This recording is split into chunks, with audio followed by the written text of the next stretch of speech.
Hello students, welcome to our online lecture number 20। तो आज हम डिस्कस कर रहे हैं इलेक्ट्रिक पोटेंशियल के न्यूमेरिकल्स के लिए। हमारा इलेक्ट्रिक पोटेंशियल कंप्लीट हो चुका है। हालांकि न्यूमेरिकल्स कुछ हमने उन लेक्चर्स में भी डिस्कस किए थे, लेकिन आज उसके अलावा और कौन कौन से न्यूमेरिकल बन सकते हैं आज हम वो डिस्कस करने वाले हैं हमारे इस लेक्चर के अंदर। तो इलेक्ट्रिक पोटेंशियल का सबसे पहला न्यूमेरिकल आपको बोर्ड के ऊपर दिख रहा है, आप नोट कर लीजिए साथ के साथ। तो न्यूमेरिकल क्या है? न्यूमेरिकल है कि the electric field intensity at point E due to charge Q is kept at point capital Q। और इलेक्ट्रिक फील्ड इंटेंसिटी कितनी है उसकी? 24 newton coulomb inverse. And electric potential at point P due to same charge is 12 joules coulomb inverse. The order of magnitude of charge Q is H choice 10 raised power minus 6 coulomb, B choice 10 raised power minus 3 coulomb, C choice 10 raised power minus 10 coulomb and D choice 10 raised power minus 9 coulomb। तो ये question का मतलब क्या हुआ, diagrammatically थोड़ा सा देखते हैं। तो बोला गया कि इलेक्ट्रिक फील्ड इंटेंसिटी किसी पॉइंट पे है किसी चार्ज के कारण। तो मान के चलते हैं कि ये हमारे पास चार्ज है ए क्यू, और ये चार्ज कहाँ पे पड़ा है? ये चार्ज एक पॉइंट पे पड़ा है, that is point capital Q. और इस चार्ज के कारण किसी पॉइंट के ऊपर, लेट वी से किस पॉइंट के ऊपर? पी पॉइंट के ऊपर जो इलेक्ट्रिक फील्ड इंटेंसिटी है, इस पॉइंट पर जो इलेक्ट्रिक फील्ड इंटेंसिटी वो हमें दी हुई है। वो कितनी दी हुई है? That is 24 newton coulomb inverse. और इसी पॉइंट के ऊपर जो पोटेंशियल है वो भी हमें दी हुई है, और वो है 12 जूल्स कूलम इनवर्स। तो हमें इलेक्ट्रिक फील्ड भी पता है 24 न्यूटन कूलम इनवर्स, और पोटेंशियल भी पता है 12 जूल्स कूलम इनवर्स। किस पॉइंट के ऊपर? इस पॉइंट पी के ऊपर। किसके कारण? इस चार्ज क्यू के कारण।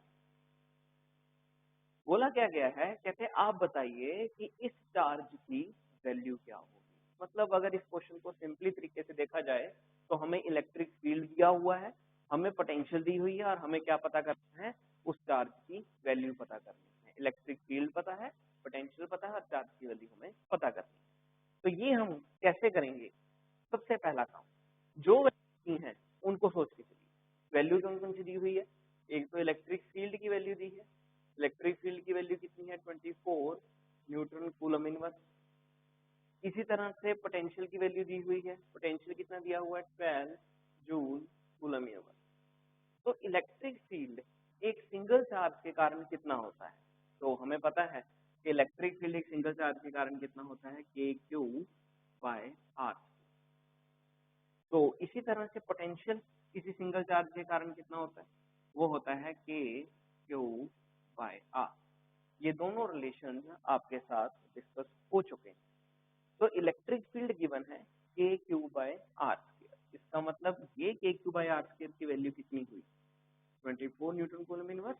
और पोटेंशियल की वैल्यू कितनी हुई? That is 12 joule coulomb inverse. ये हमारा फर्स्ट रिलेशन बन गया, और ये हमारा बन गया सेकंड रिलेशन। ये दोनों रिलेशन हमारे पास आ चुके हैं। यानी कि अब हम करना क्या चाहते हैं, हम इन दोनों को डिवाइड कर देंगे। कारण क्योंकि हमें वैसे भी पता है इलेक्ट्रिक फील्ड का पोटेंशियल के साथ एक रिलेशन है कि E=V/R। और वैसे भी डिवाइड करके भी ऐसा ही कुछ देखने को मिलेगा। देखते हैं, हम दोनों को डिवाइड कर देते हैं, दोनों रिलेशंस को। डिवाइड फर्स्ट एंड सेकंड, दोनों रिलेशंस को आप डिवाइड कर दीजिए। किसी कारण करना पड़ेगा, देखते हैं क्यों। तो जब डिवाइड किया तो हुआ क्या? KQ/R² divided by KQ/R equal to, ऊपर क्या था हमारे पास? 24, और नीचे है हमारे पास 12।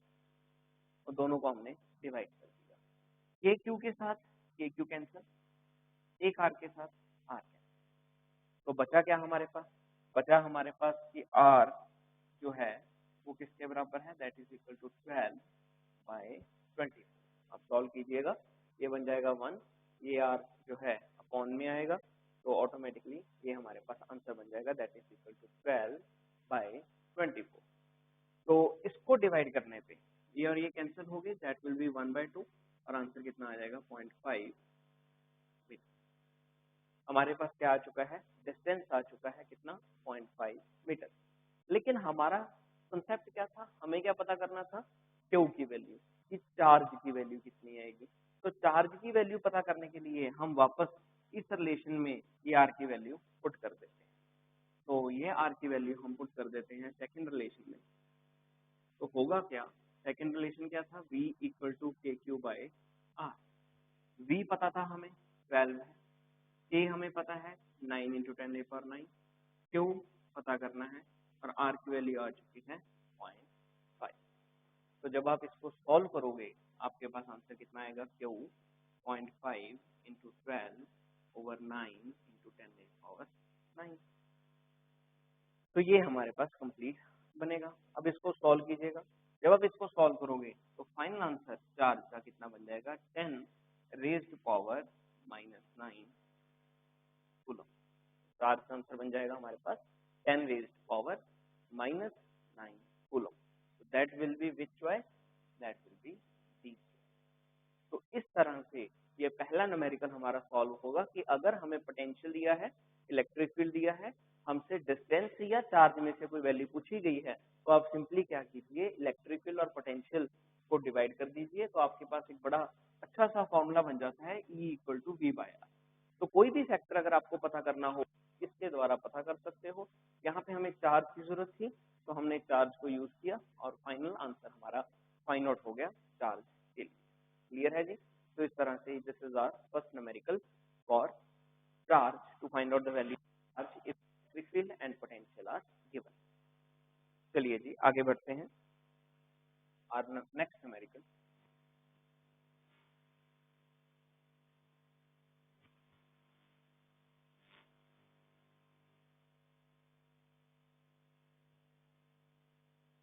अगला न्यूमेरिकल क्या है हमारा,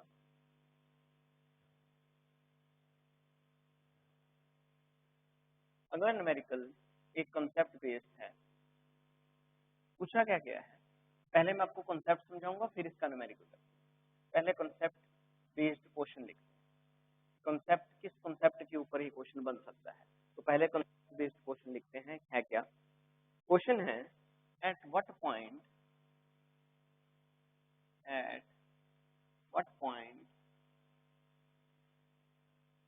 on line joining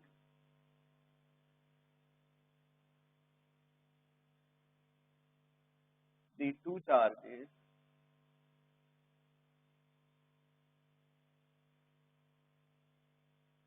plus q and minus q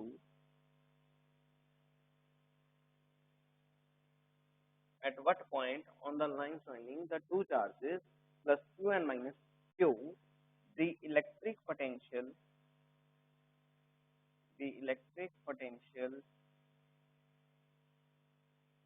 is 0। आप यहाँ पे लिख दीजिए plus q1 and minus q।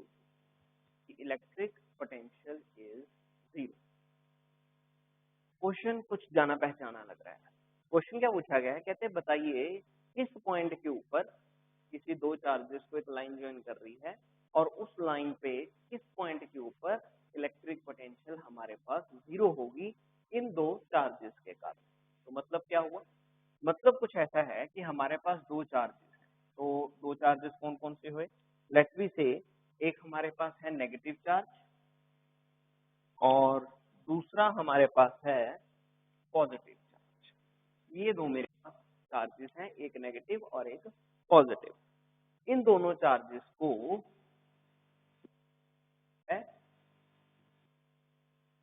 किसी डिस्टेंस पे पड़े हैं और दोनों के बीच में जो डिस्टेंस है वो हमारे पास कितना है, r। तो दो चार्जेस हैं, एक हमारे पास चार्ज है माइनस q और एक चार्ज है हमारे प्लस q। इन दोनों चार्जेस को ज्वाइन किया गया, मतलब एक लाइन इन दोनों चार्जेस को ज्वाइन कर रही है और दोनों चार्जेस के बीच में वो जो डिस्टेंस है वो हमारे पास क्या है, r है। हमसे पूछा गया है कि बताइए इन दोनों चार्जेस के कारण किस पॉइंट के ऊपर इलेक्ट्रिक पोटेंशियल 0 है। ज्वाइन करने का मतलब ये नहीं हुआ कि नेगेटिव और पॉजिटिव को किसी वायर के थ्रू ज्वाइन किया हुआ है। ये एक सुपोजिशन ले रहे हैं कि नेगेटिव और पॉजिटिव किसी डिस्टेंस पे पड़े हैं और एक लाइन डायग्रामेटिकली हमने ड्रॉ की है और दोनों के बीच में डिस्टेंस कितना है, r। They are not join. ठीक है, तो ये बात हमें पता लग चुकी है। ओके, तो हमें क्या किया है, हमें नेगेटिव चार्ज दे दिया, हमें पॉजिटिव चार्ज दे दिया, दोनों के बीच में डिस्टेंस क्लियर हो गया। अब हमें ये सोचना है कि इलेक्ट्रिक पोटेंशियल जीरो कहाँ पे होगी। ओके, देखिए अब बच्चा यहाँ पे 2 पॉइंट सोच सकता था।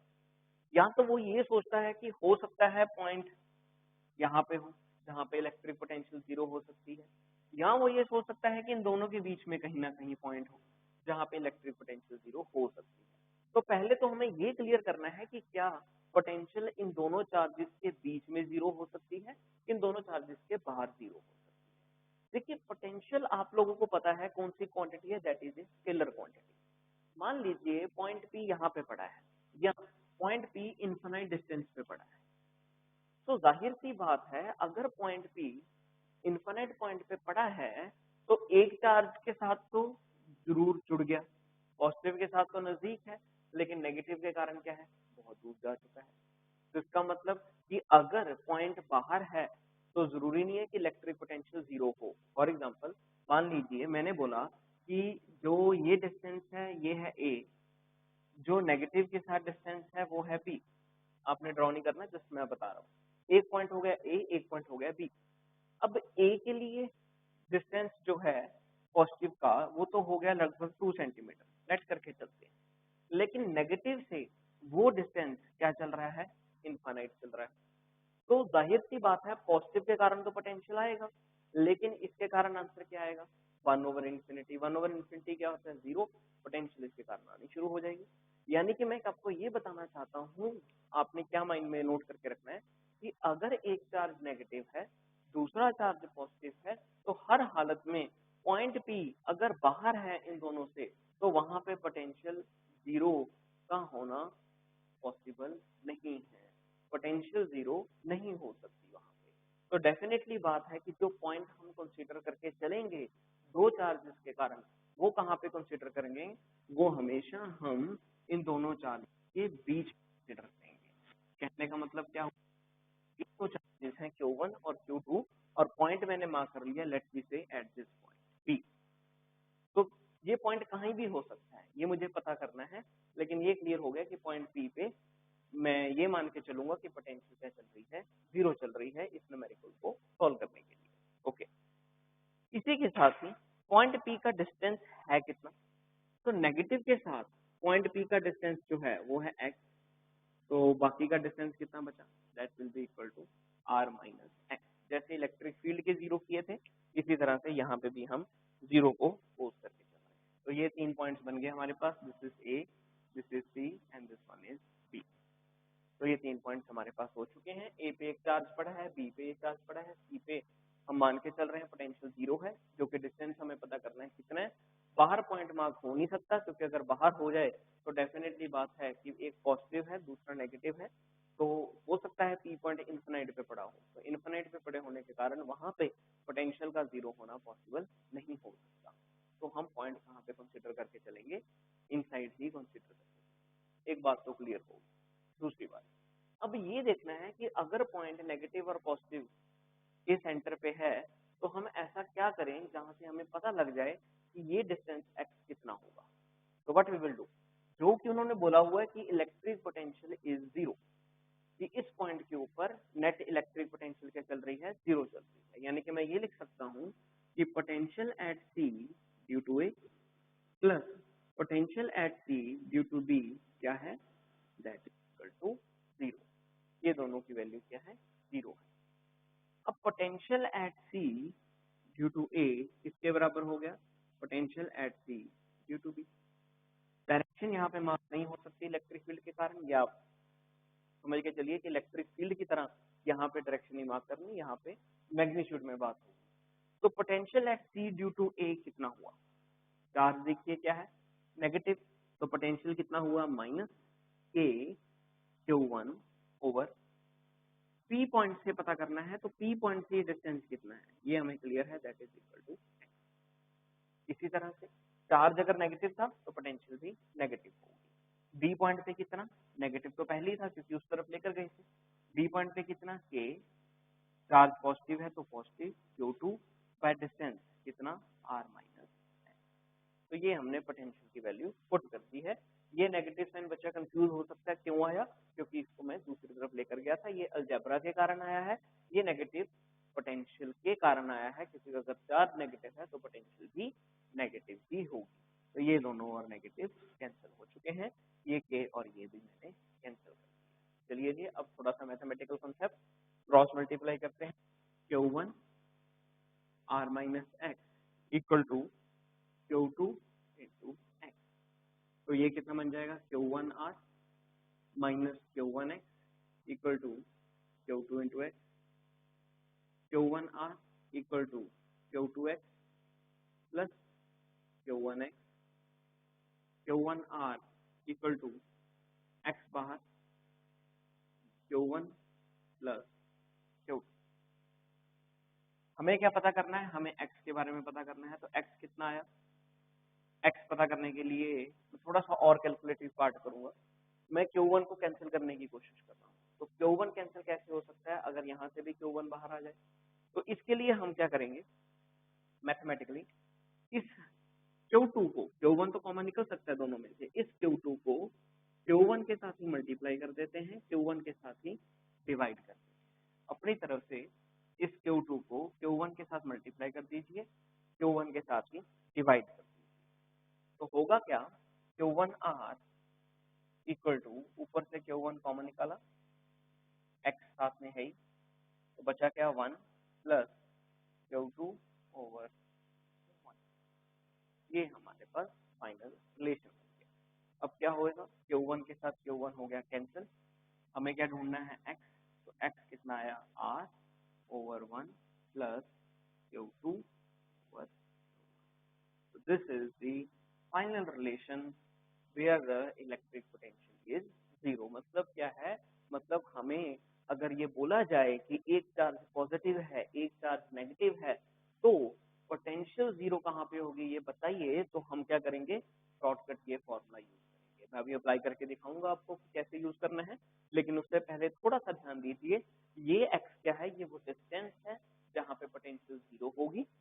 ये r क्या है? ये वो डिस्टेंस है जो दोनों चार्जेस के बीच में है। Q2 कौन सा होगा, Q1 कौन सा होगा, ये जरूर ध्यान रखिएगा। तो नोट लिखते हैं जहाँ पे ये सारी बातें हम डिस्कस करते हैं कि Q2 क्या है, Q1 क्या है, x क्या है और r क्या है। तो नोट की फॉर्म में पहला, जो मैंने सबसे पहली बात बताई थी कि पॉइंट बाहर क्यों नहीं हो सकता, पहले तो वो ही लिखिए। तो एक लाइन लिख लीजिए, पहला नोट वो क्या है? इस पोटेंशियल, ये इस कारण हमने पॉइंट बाहर नहीं लिया, is zero at infinity, then at other point potential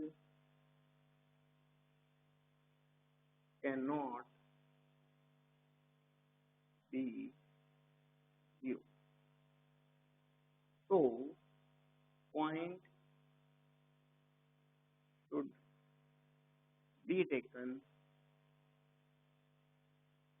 between the charges, not outside the charge। तो ये बात ये रखनी है कि अगर एक इंफिनिटी पे एक पॉइंट है और वहां पे मैं बोल दूं कि इंफिनिटी पे एक चार्ज के कारण पोटेंशियल जीरो है, तो दूसरे के कारण पोटेंशियल जीरो नहीं होगी। ये फैक्ट है। इस कारण जो पॉइंट लेना है वो कहाँ पे लेना है? वो हमेशा दो चार्जेस के बीच में लेना है, दो चार्जेस से बाहर नहीं लेना है। ये पहला बात आपको हमेशा फैक्ट के तौर पे नोट करनी चाहिए। दूसरा पॉइंट क्या रखना है माइंड में? दूसरा पॉइंट माइंड में ये रखना है कि x डिस्टेंस किसके साथ आएगा और Q2 कौन सा चार्ज होना चाहिए, Q1 कौन सा होना चाहिए। तो नोट कीजिएगा, Q2 charge should be positive and Q1 charge should be negative. जो Q2 है उसमें वो वैल्यू पुट करनी है चार्ज की जो पॉजिटिव हो, जो Q1 है उसमें वो वैल्यू पुट करनी है चार्ज की जो नेगेटिव हो। ये बात का ध्यान रखना है कि Q2 वो होगा जो पॉजिटिव है, Q1 वो होगा जो नेगेटिव है। जब हम ऐसा ही एक क्वेश्चन पहले भी किया हुआ है जहाँ पे इलेक्ट्रिकल इंटेंसिटी जीरो की बात करते थे, वहां पे कुछ और फैक्ट थे। वहां पे हम ये देखते थे कि Q2 बड़ा होगा कि Q1 छोटा होगा, क्योंकि वहां पे डायरेक्शन थी। यहाँ पे डायरेक्शन नहीं है, यहाँ पे पॉइंट्स हैं, सीधा वैल्यूज ले रहे हैं। इस कारण यहाँ पे फैक्ट देखना है कि नेगेटिव कौन सा और पॉजिटिव कौन सा। बड़े और छोटे की वैल्यू में चक्रों में नहीं पड़ना। तीसरा पॉइंट, इन फॉर्मूला, इस फॉर्मूले को यूज करने के लिए negative sign should not be used if charge is negative। ये बात का भी बहुत इंपॉर्टेंट ध्यान रखना है। क्वेश्चन आ जाए कि एक चार्ज 2 कूलम का है, दूसरा चार्ज -3 कूलम का है, तो डेफिनेटली बात है आप Q1 के अंदर -3 नहीं पुट करेंगे। ये नहीं बोलेंगे कि प्लस माइनस माइनस हो गया, नो, आप Q1 की वैल्यू क्या लोगे, 3 ही लोगे। कारण क्योंकि नेगेटिव साइन हम जब ये प्रूफ कर रहे थे तभी यूज कर चुके हैं। ये देखिए नेगेटिव था तो यहाँ पे यूज हो चुका है। तो फॉर्मूले के अंदर अगर चार्ज नेगेटिव है तो जैसे आप पहले करते थे पोटेंशियल के फॉर्मूलाज में कि अगर चार्ज नेगेटिव है तो नेगेटिव पुट कर लीजिए, यहाँ पे आपको ये सब करने की जरूरत नहीं है। अगर चार्ज नेगेटिव है तो फॉर्मूले के अंदर वैल्यू पॉजिटिव ही पुट करनी है, लेकिन रखनी कहाँ पे है, Q1 की जगह। Q2 क्या रखना है, पॉजिटिव ही रखना है। मतलब पॉजिटिव वाली वैल्यू Q2 के अंदर, Q1 के अंदर नेगेटिव वाली वैल्यू, पर यूज नहीं करना नेगेटिव, सिर्फ पहचान है कहाँ पे कौन सा charge. Fourth point, x distance is near to negative charge. जो हम डिस्टेंस x मान के चल रहे हैं कि हम ढूंढने जा रहे हैं कि कहाँ पे पोटेंशियल जीरो है, तो जाहिर सी बात है हमें ये पता होना चाहिए कि किसके साथ है, Q2 के साथ पोटेंशियल जीरो है कि Q1 के डिस्टेंस के साथ देख रहे हैं। तो हम कहाँ पे देख रहे हैं, Q1 के डिस्टेंस के साथ, और Q1 क्या होना चाहिए, नेगेटिव होना चाहिए। अगर बाई चांस क्वेश्चन में Q2 के साथ पूछ लिया तो आपको क्या करना पड़ेगा, x ढूंढना पड़ेगा और r में से x माइनस करके आंसर फाइंड आउट करना पड़ेगा। तो कंपटीशन में इस बात का ध्यान रखना कि अगर Q2 के साथ डिस्टेंस पूछा है तो x ढूंढ के r में से माइनस करना है। अगर Q1 के साथ पूछा है तो ये फॉर्मूला अप्रोप्रिएट है, सीधा आंसर आएगा जो x का होगा। ठीक है जी, मान के चलना है कि x कहाँ पे है, जो x डिस्टेंस है वो Q1 चार्ज के साथ। Fifth point, electric potential.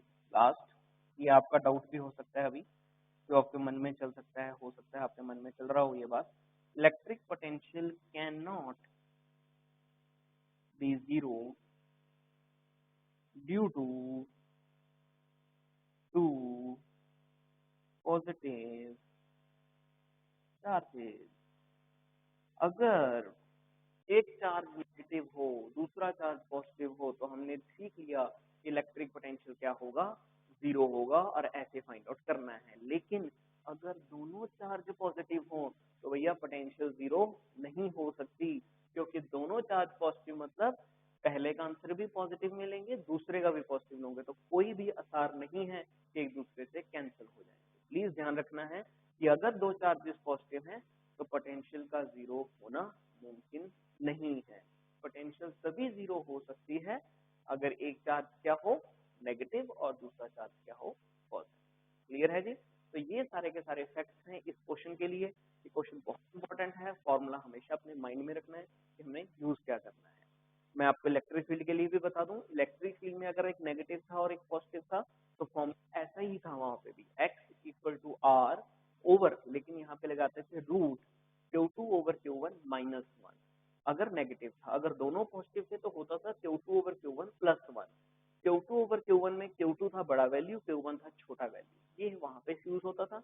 यहाँ पे होगा पोटेंशियल के लिए x is equal to r over 1 plus Q2 over Q1, और सिंपल फॉर्मूला है, कोई भी टेंशन लेने की जरूरत नहीं है। Q2 जो होगा वो कौन सा होगा, पॉजिटिव, Q1 जो होगा वो होगा नेगेटिव, और Q1 डिस्टेंस नेगेटिव है और x डिस्टेंस किसके साथ लेना है, नेगेटिव डिस्टेंस के साथ लेना है। So this is the concept based upon the numerical if electric potential is zero। अब इसके साथ का न्यूमेरिकल कैसा बन सकता है, इसके साथ में न्यूमेरिकल देखिए।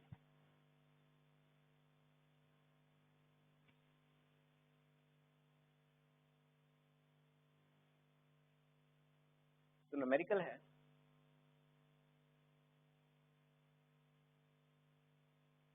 Two charges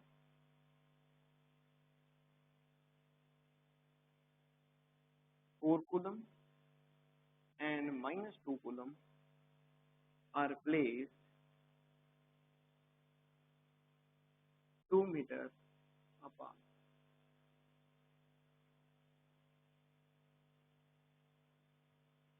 Find the point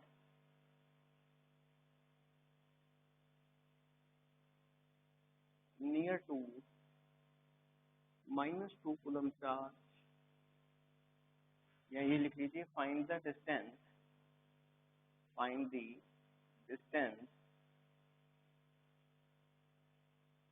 from -2 coulomb charge where electric potential is 0.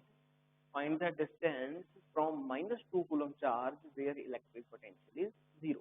कहते हैं दो चार्जेस पड़े हैं, एक हमारे पास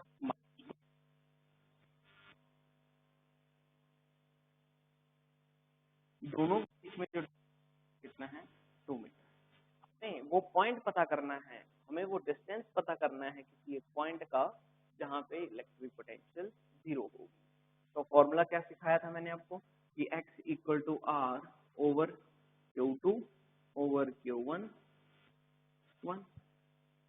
आर डिस्टेंस कौन सा 2 मीटर, Q2 चार्ज कौन सा जिसकी वैल्यू पॉजिटिव होगी वो कितना है 4, Q1 वैल्यू कौन सा जिसकी वैल्यू नेगेटिव होगी वो कितना है 2।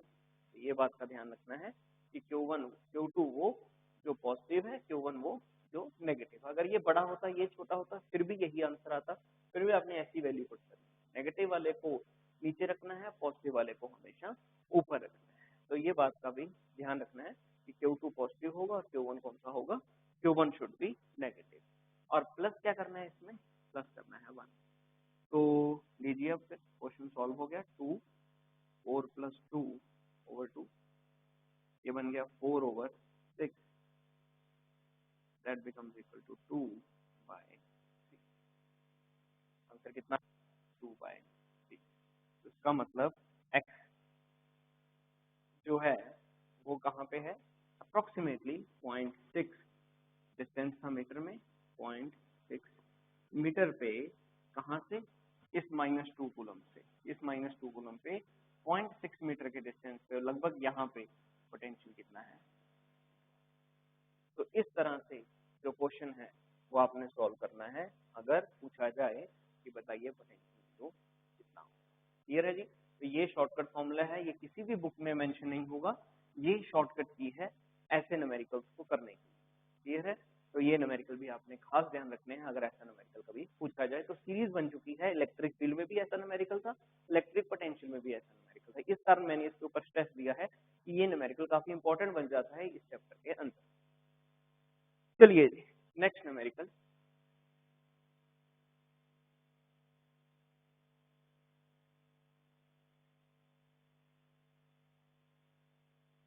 next we have a NCERT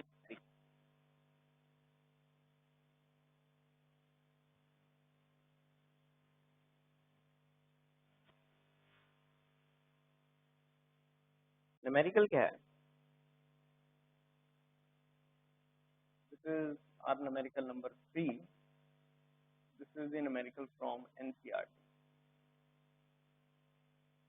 numerical कुछ ऐसा है कि 4 चार्जेस, बड़ा सिंपल सा है लेकिन calculative, 4 charges are arranged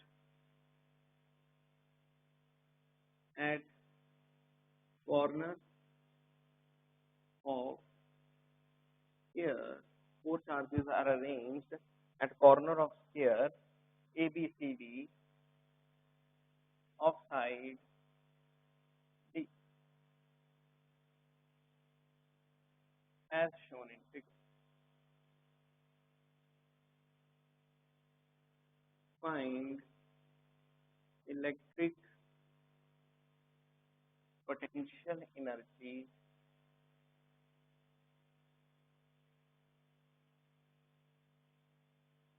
of system। तो फिगर भी गिवन है यहाँ पे। तो क्या दिया हुआ डायग्राम में, एक स्फीयर है, ये स्फीयर है, इस स्फीयर की 4 साइड्स हैं, A B C and D. यहाँ पे चार्जेस रखे हैं, यहाँ पे एक चार्ज है प्लस क्यू, यहाँ पे चार्ज है प्लस क्यू, ये चार्ज है माइनस क्यू, ये चार्ज है माइनस। और इसी के साथ जो एयर के बीच में, ये चार्जेस के बीच में जो डिस्टेंस है वो कितना है, दैट इज इक्वल टू। हमें क्या पता करना है, हमें इस सारे चार्जेस के कारण इस सारे कॉम्बिनेशन का टोटल इलेक्ट्रिक पोटेंशियल एनर्जी पता करना है। इस सिस्टम का इलेक्ट्रिक पोटेंशियल एनर्जी पता करना है कितना होगा। तो ये हमारा टारगेट है इसके अंदर। तो करना कैसे है क्वेश्चन, इसके लिए देखिए। तो सबसे पहले अब जब इलेक्ट्रिक पोटेंशियल एनर्जी की बात आती है तो इलेक्ट्रिक पोटेंशियल एनर्जी का फॉर्मूला क्या होगा। तो पोटेंशियल एनर्जी का फॉर्मूला मैंने आपको बताया था कि 3 चार्जेस के लिए, 2 चार्जेस के लिए और n चार्जेस के लिए ये फॉर्मूला जो होगा वो थोड़ा थोड़ा हल्का हल्का बदलने लग जाता है। जैसे अगर 4 चार्जेस हैं तो उसके लिए हम वैसे करते हैं, हम कुछ इस प्रकार से लिखते हैं कि k summation I equal to 1 to 4 I not equal to j qi qj over r I j। तो अगर 6 हो जाए तो 6 के लिए हो जाएगा, 7 है तो 7 के लिए हो जाएगा। इसको अगर ओपन किया जाए, समीशन को ओपन किया जाए तो कैसे बनेगा ये, तो u इक्वल टू k, ये तो कॉमन ही निकाल के रखिए k को, बाकी वैल्यूज पुट करने लग जाते हैं। जैसे पहले हम कॉम्बिनेशन लिखते हैं, तो डी पे पड़ा है टेबल की फॉर्म में, तो कॉम्बिनेशन किस किसके बनेंगे, इन दोनों के बीच का कॉम्बिनेशन, एक ये, इन दोनों के बीच का, इन दोनों के बीच का, इन दोनों के बीच का, एक तो ये कॉम्बिनेशन बन गया। एक इन दोनों के बीच का, AC के बीच एक कॉम्बिनेशन बन जाएगा, BD के बीच। तो ये सारे कॉम्बिनेशन हमें यहाँ पे लिखने होंगे। तो क्या बन जाएगा, अगर इसको ओपन करें तो क्वेश्चन कुछ ऐसा बनेगा। पहले बन जाएगा QA QD RAD plus QA QB RAB plus RAB plus B। ये 4 चार्जेस के कारण 4 कॉम्बिनेशन। अब क्या है, अब इन दोनों के बीच का डिस्टेंस, इन दोनों के बीच का कॉम्बिनेशन, दोनों पॉजिटिव हैं तो क्या बन जाएगा, QA QC RAC plus QB QD over R। तो ये हमारे पास टोटल फॉर्मूला बनेगा। अब हमें इस रिलेशन को सॉल्व करना है और पोटेंशियल एनर्जी पता करना है। अब देखिए, नो डाउट मैंने ये तो डिस्टेंसेस मुझे पता है चार्जेस के बीच में कितना है, लेकिन ये डिस्टेंसेस नहीं पता, AC के बीच का डिस्टेंस कितना होगा, BD के बीच का डिस्टेंस कितना होगा। लेकिन आपको याद होगा, मैंने आपको बताया हुआ है कि अगर एक स्फीयर हो तो स्फीयर के बीच का जो डिस्टेंस है ये डायगोनल हो गया, तो डायगोनल का डिस्टेंस कितना होता है, √2 इंटू साइड। तो AC कितना हो गया, √2 into side, that is D। इसी इंटू D। तो ये डिस्टेंसेस भी हो गए अब क्लियर और चार्जेस भी क्लियर है। चलिए जी वैल्यू पुट करते हैं इन सभी की। तो potential energy is equal to K, Q A कितना होगा, पॉजिटिव है, प्लस क्यू, डी कितना है, नेगेटिव है, माइनस क्यू, डिस्टेंस है D, plus Q A again positive, Q B again negative, distance है D, plus Q B negative, इसका shortcut भी है, मैं आपको लेकिन एक पूरे कंप्लीट मेथड के साथ करवा रहा हूँ। तो और डिस्टेंस है आपके पास डी। इसी तरह से इन दोनों के बीच का plus Q into minus Q into over distance कितना हो गया डी। तो ये तो हो ही गए। इसी के साथ ही ब्रैकेट स्टार्ट करके जो डायगोनल वाले थे उनको भी नोट कर लो। तो AC डिस्टेंस कितना हो गया, दोनों ही पॉजिटिव थे, Q into Q, over distance कितना √2d plus Q into Q, दूसरे वाला डिस्टेंस BD वाला, ये दोनों नेगेटिव नेगेटिव थे, नेगेटिव और नेगेटिव, डिस्टेंस कितना √2 इंटू। तो ये कंप्लीट मैंने वैल्यूज जो है वो पुट कर दी। अब देखिए बना क्या, बचेगा क्या क्या। तो नो डाउट ये प्लस माइनस नेगेटिव है, ये प्लस माइनस नेगेटिव है, ये प्लस माइनस नेगेटिव है, ये प्लस माइनस नेगेटिव है, तो सारे के सारे क्या है, ये नेगेटिव चार्जेस हैं। तो होगा क्या यहाँ पे, तो U इक्वल टू K तो है ही, इसके साथ इन सभी का जो कॉम्बिनेशन है, कितने हैं ये टोटल, 1 2 3 4, तो टोटल सभी के सभी सेम है, तो इन सभी को क्या बोल सकता हूँ, -4, साथ में क्या आ जाएगा, क्यू स्क्वायर ओवर डिस्टेंस कितना, दैट इज 3। इन सभी का कॉम्बिनेशन क्या बन गया हमारे पास, -4 क्यू स्क्वायर ओवर डी।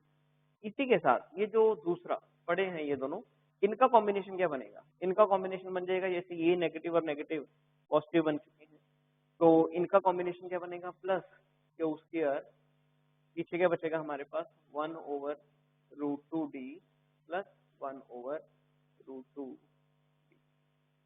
यानी कि एक बात तो क्लियर है कि इन सभी कॉम्बिनेशन में से हमारे पास जो क्यू स्क्वायर है वो तो कॉमन आराम से निकल सकता है, तो यू कितना हो गया, के क्यू स्क्वायर। ओके, अब अपॉन में क्वेश्चन क्या बनेगा, अब अपॉन की बात करते हैं, तो अपॉन में हमारे पास क्या है, that is equal to D, तो डी भी यहाँ पे क्या आ सकता है कॉमन, तो बचेगा क्या मेरे पास, -4 प्लस ये बन जाएगा 1/√2, वो क्या है हमारे पास प्लस 1/√2, तो ये हमारे पास कंप्लीट बन जाएगा। अगर इनको रैशनलाइज करेंगे, नेगेटिव साइन जो है वो इनके साथ कंपेयर हो जाएगा, तो बन जाएगा आंसर, ये बन जाएगा 4 -√2। तो कंप्लीट आंसर क्या आएगा हमारे पास, a Q square by D, negative में 4 -√2। ध्यान दीजिएगा नेगेटिव साइन जो है मैंने कॉमन निकाल दिया, इस कारण बच्चा पूछ सकता है कि नेगेटिव साइन यहाँ पे है सर, तो आपने इनके आगे नेगेटिव साइन कैसे निकाल दिया, तो किया क्या मैंने, नेगेटिव साइन पहले कॉमन निकाला, तो ऑटोमेटिकली ये पॉजिटिव बन जाएगा, ये नेगेटिव बन जाएगा, फिर इनको मैंने सॉल्व किया है 1/√2 और 1/√2 को, तो रैशनलाइज करेंगे, डेफिनेटली बात है √2 ही बचेगा न्यूमिनेटर में। ठीक है, तो ये मेरे पास फाइनल आंसर बनेगा अगर पोटेंशियल एनर्जी कॉम्बिनेशन की फॉर्म में देखना। क्लियर है जी, तो इस तरह से आपने सॉल्व करना है। ये मैंने डायरेक्टली किया है, प्लीज इस बात को ध्यान रखना कि इसको सॉल्व करने के लिए नेगेटिव साइन को कॉमन निकाल देना है। 1/√2 प्लस 1/√2 क्या बन जाएगा हमारे पास, अगर इसका एलसीएम लें तो √2 plus √2/2, that becomes equal to 2। देखिए अगर कोई बच्चा बोलता है इसको सॉल्व कैसे किया, 1/√2 प्लस 1/√2, ये कितना बन जाएगा एलसीएम लेकर √2, तो इसी तरह से ये हमारे पास बन जाएगा that is equal to 2/√2, rationalise करेंगे √2/√2, ये √2 इंटू √2 ये कैंसिल हो गया, बचेगा क्या, सिर्फ √2। इसका ऊपर क्या है, √2, और ऊपर से नेगेटिव साइन कॉमन निकाला है, ये नेगेटिव बन गया, ये क्या बन गया, क्लियर। तो इस तरह से ये कैलकुलेटेड पार्ट ध्यान रखना है किस प्रकार से किया है। मेरा कंसेप्ट था मेथड को समझाना, और इस तरह से ये जो न्यूमेरिकल है वो सॉल्व हो सकता है। चलिए जी, next numerical,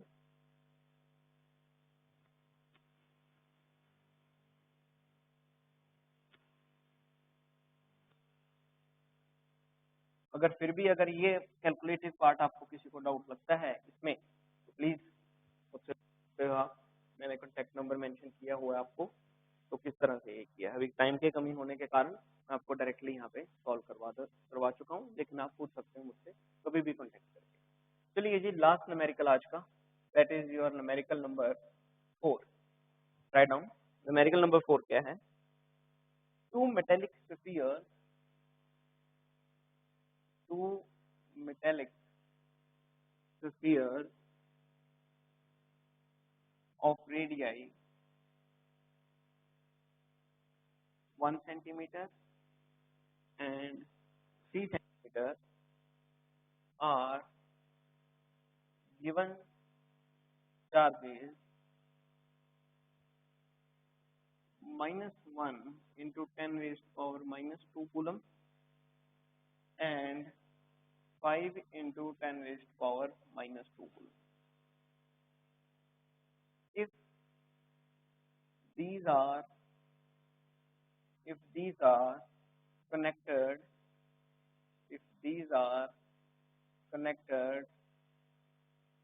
by conducting wire, the final charge, ये काफी नॉलेज वाला क्वेश्चन है, charge on bigger sphere is, choices भी given है आपको, A choice 2 into 10 raised to power minus 2 coulomb, B choice 3 into 10 raised to power minus 2 coulomb, C choice 4 into 10 raised to power minus 2 coulomb, and D choice 10 raised to power minus 2. तो ये सारे का सारा complete question है हमारे पास, options भी given है, question किस प्रकार का है अभी ये समझिए। तो क्वेश्चन है कि दो मेटेलिक स्फीयर जिनका रेडियाई 1 सेंटीमीटर एंड 3 सेंटीमीटर है, पहले ये ड्रॉ करो। चलिए, दो मेटेलिक स्फीयर हैं, एक ये स्फीयर है, एक ये स्फीयर है। एक का रेडियस है 1 सेंटीमीटर, एक बड़ा स्फीयर है, एक का स्फीयर है 3 centimetre. Are given charges -1 into 10 raised to power minus 2 and 5 into 10 raised to power minus 2। एक को चार्ज दिया हुआ है, इसको चार्ज दिया हुआ है -1 into 10 raised to power minus 2 coulomb, छोटा है। इसको चार्ज दिया हुआ है 5 into 10 raised to power minus 2 coulomb. ये लेट कर लेते हैं Q1 चार्ज है, ये है हमारे पास Q2, ये दोनों दिए हुए हैं। If these are connected by conducting wire, अब कनेक्ट किया है, एक वायर ली और वायर के साथ इन दोनों स्फीयर्स को कनेक्ट कर दिया, these both are connected, the final charge on bigger sphere. तो बताइए, कनेक्ट करने के बाद नेचुरली बात है, मैंने आपको बताया था कि जब दो चार्ज बॉडीज को कनेक्ट करते हो, तो ऐसा करने पे अगर एक बॉडी के पास चार्ज ज्यादा है तो वहां से चार्ज मूव करने लग जाता है स्मॉलर बॉडी के पास। तो डेफिनेटली बात है कि एक चार्ज ऐसा था जिसकी वैल्यू छोटी थी, एक चार्ज ऐसा था जिसकी वैल्यू बड़ी थी, तो बड़े वाले में से छोटे वाले की तरफ क्या हो जाएगा, चार्ज मूव करना स्टार्ट कर जाएगा। हमें पता करना है कि इसके पास अब फाइनल चार्ज कितना रहेगा, ये हमारा क्वेश्चन है इस न्यूमेरिकल के रिलेटेड।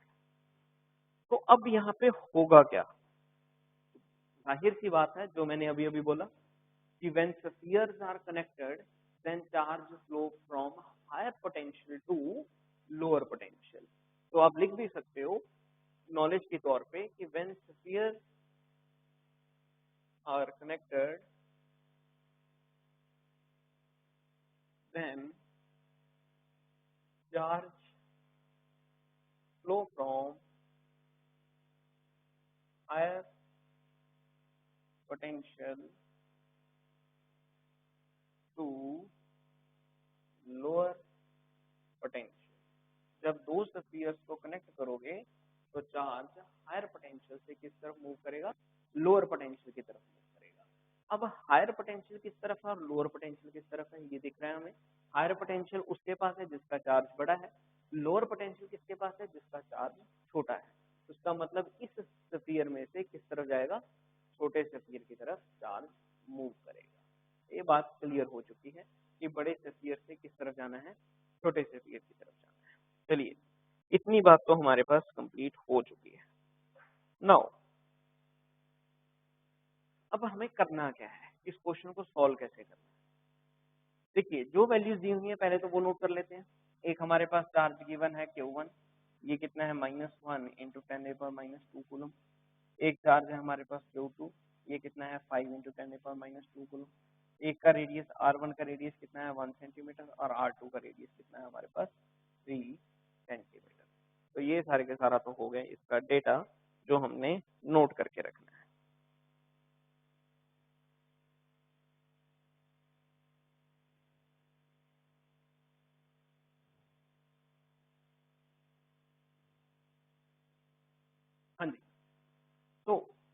अब करेंगे कैसे, क्वेश्चन को सॉल्व कैसे करना है? देखिए, अब हायर पोटेंशियल से किस तरफ जाना है, लोअर पोटेंशियल की तरफ जाना है। अब ये देखना है कि नेचुरली बात है कि जब एक चार्ज से दूसरे चार्ज, एक बड़ी बॉडी से दूसरी बॉडी की तरफ जब एक चार्ज फ्लो करेगा, तो पहले तो ये पता होना चाहिए कि इनकी पोटेंशियल तो होगी कितनी और इनका नेट पोटेंशियल कितना होगा। तो डेफिनेटली बात है कि ये चार्ज से ये चार्ज की तरफ, यानी कि इस बड़े स्फीयर वाली बॉडी से दूसरे स्फीयर वाली बॉडी तक चार्ज तब तक फ्लो करता रहेगा जब तक सेम ना हो जाए। मैं फिर से बोल रहा हूँ, मैंने ये पोटेंशियल का फैक्ट बताया था कि अगर मेरे पास एक सेल है, अगर मेरे पास एक सेल है, एक तरफ है पॉजिटिव की तरफ 1.5 वोल्ट, नेगेटिव तरफ 0 वोल्ट, तो सेल में क्या होता है, जब तक 1.5 वोल्ट दूसरी तरफ ना आ जाए, मतलब पॉजिटिव की तरफ तो था ही, हायर से दूसरी तरफ पोटेंशियल ना सेम आ जाए, तब तक चार्ज फ्लो होता जाता है। और जब दोनों तरफ पोटेंशियल सेम हो जाए तो नेट जो पोटेंशियल है वो 0 हो जाती है, चार्ज फ्लो होना बंद हो जाएगा। यानी कि अगर मैं इसके कॉम्बिनेशन की बात करूं तो होगा क्या, पोटेंशियल V1 का जब तक V2 के बराबर नहीं आ जाता तब तक चार्ज फ्लो होता रहेगा। क्लियर है जी? तो इस फैक्ट को अपने माइंड में लेकर चलना है कि ये तब तक ना हो जाए। तो कहने का मतलब कि पोटेंशियल V1 का V2 के क्या होना चाहिए, बराबर होना चाहिए, तब जाके पता लगेगा कि एक में चार्ज कितना कम, एक में चार्ज कितना ज्यादा। यानी कि इस टाइम के ऊपर दोनों का पोटेंशियल बढ़ा है। बोलना क्या चाहता हूँ कि ये कंडीशन तब आई जब दोनों की पोटेंशियल सेम हो चुकी है। कहने का मतलब हम मान के चल रहे हैं कि चार्ज ट्रांसफर हो चुका है, इसमें कुछ लॉस हुआ, इसमें कुछ गेन हुआ। मैं फिर से रिपीट कर रहा हूँ, दोनों का पोटेंशियल सेम होने के बाद क्या होगा, इसमें कुछ लॉस होगा, इसमें कुछ गेन होगा। हमें इस बॉडी में जिसमें लॉस हुआ उसमें देखना है चार्ज कितना बचेगा। ये मेरा फैक्ट है। इसका मतलब V1 कौन सी बॉडी है, मैं मान के चलता हूँ स्मॉल बॉडी है, तो इसका पोटेंशियल कितना हुआ K, तो चार्ज कितना, चार्ज वैसे कितना था माइनस, तो लेकिन अब क्या हुआ, इसमें कुछ ना कुछ प्लस हुआ है, -1 में क्या प्लस हो गया x, तो रहेगा वही 10⁻⁻2 डिवाइडेड बाय इसका डिस्टेंस कितना था वो हमें पता था 1, इक्वल टू दूसरी ओर क्या हुआ कि चार्ज कितना था 5, उसमें क्या हुआ लॉस x 10⁻⁻2, डिस्टेंस कितना था उसका 3 सेंटीमीटर। तो ये सब कुछ हुआ जब दोनों की पोटेंशियल सेम होगी, एक में गेनिंग एक में लॉस। बच्चा क्वेश्चन पूछ सकता है कि सर -1 क्यों, क्योंकि भैया पोटेंशियल है, कौन सी क्वांटिटी है, स्केलर, तो अगर चार्ज नेगेटिव हो तो नेगेटिव ही लेकर चलना है। उसमें जो ऐड हुआ वो मैंने कर दिया, उसमें जो लॉस हुआ वो मैंने कर दिया। तो यहाँ पे क्या मिला मुझे, k के साथ k कैंसिल, 10⁻⁻2 के साथ k कैंसिल, तो 3 दूसरी तरफ लेकर चलते हैं, 3x-1, और दूसरी तरफ क्या आया 5 - x, तो ये बन जाएगा 3x - 3 = 5 - x।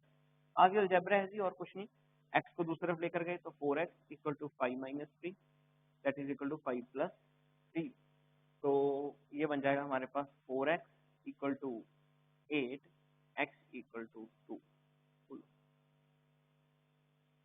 इसका मतलब लॉस कितना हुआ, लॉस हुआ 2 कूलम चार्ज का। हमें कहाँ पे पता करना था, हमें पता करना था बड़ी बॉडी में लॉस कितना है। तो फाइनल चार्ज Q2 में, फाइनल चार्ज, इसका मतलब x, इसमें -1 में 2 कूलम ऐड हुआ, उसमें 2 कूलम माइनस हुआ, तो फाइनल चार्ज कितना आया हमारे पास इस बॉडी में Q2 में, final charge on that is Q2 कितना आएगा 5, कितना था उसमें 5 - x, लॉस होने के बाद 10⁻⁻2, तो 5 में से क्या माइनस हो गया 2 इंटू 10⁻⁻2, तो फाइनल आंसर कितना आ गया 3 इंटू 10⁻⁻2 कूलम फाइनल चार्ज। तो ये हमारे पास फाइनल चार्ज बचेगा, इसमें उस बड़ी बॉडी में से जिसने चार्ज किया है छोटी बॉडी को। इसका की पॉइंट क्या था, इसका की पॉइंट ये था कि हायर से लो की तरफ चार्ज मूव करेगा, दूसरा कि तब तक मूव करेगा जब तक दोनों की पोटेंशियल सेम हो ना जाए। तो हमने मान के चले कि पोटेंशियल सेम हो चुकी है, मतलब लॉस और गेन हो चुका है, तो इसमें लॉस दिया और एक में लॉस दिया और इसमें गेन दिया, और final answer. This is our today's session for this numerical of potential. तो नेक्स्ट लेक्चर में मिलेंगे हम कैपेसिटेंस के लिए, नया चैप्टर शुरू करेंगे कैपेसिटेंस।